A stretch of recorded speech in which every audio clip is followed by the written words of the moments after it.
ஐயோ! உங்களுக்கு விஷயம் தெரியுமா? இன்னைக்கு வந்து வாடகை மீடியாஸ், சில ஜென்யூன் மீடியாஸ், அதுக்கப்புறம் சில சீனியர் ஜேர்னலிஸ்ட், சில political analyst or political commanders அப்படின்ற போர்வையில் சில யூபிஸ் 200 ருபீஸ் அவங்களுக்கெல்லாம் ஒரு நல்ல கண்டென்ட் கிடச்சிருக்கு. அது என்ன தெரியுமா? மேலே இருக்கே அதுதான். இன்னைக்கு ஈவினிங் எல்லா சேனல்ஸ்லையும் பாருங்கள், ஆஃப்டர் 8 o'clock எல்லா சேனல்ஸ்லையும் இதுதான் வரும். என்னன்னா, ஏன் அவர் வந்து கரூர்லேயே போய் சந்திக்கக்கூடாதுன்னு. அட கூமாங்கங்களா, அவரால் போக முடியாது, அவர் பெர்மிஷனுக்கு வந்து டினே ஆகிடுச்சு அப்படின்னு தெரியாமையே நீங்கள் நியூஸை பார்க்காமையே, அதுவும் உங்கள் அரசு தான் இருக்காங்க, அவங்க தான் வந்து பெர்மிஷனை டினே பண்ணிகிட்ருக்காங்க.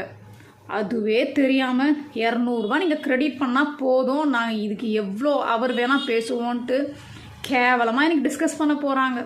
நான் சொன்னது நடக்க தானே போகுது மக்களே, நடக்க தான் போகுது. ஆஃப்டர் 8 o'clock பாருங்கள், எல்லா சேனல்ஸும் இதுதான் ஓடும். அவங்களுக்கே தெரியும் எதுக்கு தளபதியால் வீட்டுக்கு போக முடியலன்ட்டு.